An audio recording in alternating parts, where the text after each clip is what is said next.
اعوذ باللہ من الشیطان الرجیم، بسم اللہ الرحمن الرحیم۔ السلام علیکم ورحمۃ اللہ وبرکاتہ۔ روح ایک لطیف اور طاقتور حقیقت ہے جس کی اصل حقیقت کو سمجھنا عام انسانی عقل سے بالا تر ہے۔ یہ ایک الہامی قوت ہے جو انسان کو جسمانی دنیا سے ماوراء روحانی بلندیاں تک لے جا سکتی ہے۔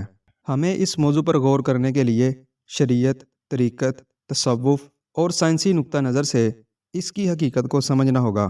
روحانی قوت کی حقیقت کے متعلق قرآن مجید فرقان حمید میں اللہ تعالیٰ نے ارشاد فرمایا، اور تم سے روح کے بارے میں سوال کرتے ہیں، کہو روح میرے رب کے حکم سے ہے اور تمہیں اس کی حقیقت کا علم بہت ہی کم دیا گیا ہے۔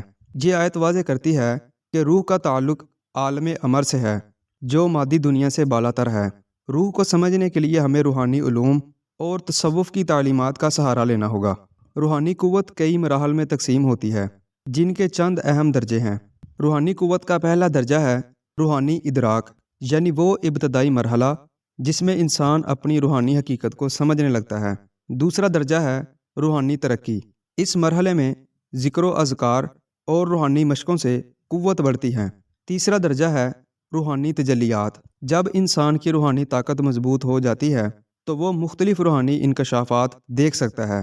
چوتھا درجہ ہے روحانی تصرف۔ اعلیٰ مقام پر پہنچنے کے بعد بندہ اللہ تعالیٰ کے اذن سے بعض معاملات میں روحانی تصرف حاصل کر لیتا ہے۔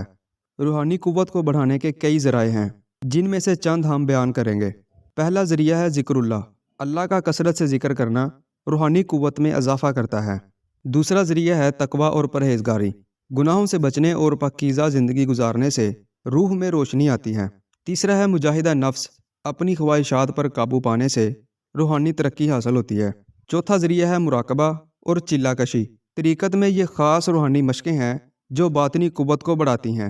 جدید سائنس کے مطابق انسانی دماغ سے ایسی لہریں خارج ہوتی ہیں جو کسی خاص ارتکاز سے غیر معمولی طاقت حاصل کر سکتی ہیں۔ تصوف میں بھی دل اور دماغ کے مرکز کو طاقتور بنانے پر زور دیا جاتا ہے تاکہ انسان اپنی روحانی توانائی کو بہتر بنا سکے۔ محققین کا کہنا ہے کہ میڈیٹیشن اور اسپرچول پریکٹس انسانی دماغ میں الفا اور تھیٹا ویوز کو بڑھاتی ہیں جو ذہنی سکون اور روحانی بیداری میں مدد دیتی ہیں۔ قرآن کریم میں ذکر کی فضیلت بیان کرتے ہوئے اللہ تعالیٰ نے ارشاد فرمایا، سن لو، اللہ کے ذکر ہی سے دلوں کو اطمینان حاصل ہوتا ہے۔ روحانی قوت اللہ تعالیٰ کی طرف سے عطا کردہ ایک خاص نعمت ہے۔ جو شخص اس کو حاصل کرنے کے لیے محنت کرے، ذکر و اذکار کرے اور اپنی روحانی صلاحیتوں کو بیدار کرے، وہ بہت سے روحانی اسرار کو سمجھ سکتا ہے۔ اگر ہم اپنی روحانی طاقت کو بیدار کرنا چاہتے ہیں تو ہمیں پاکیزگی، ذکر اور اللہ کی محبت کو اپنی زندگی کا محور بنانا ہوگا۔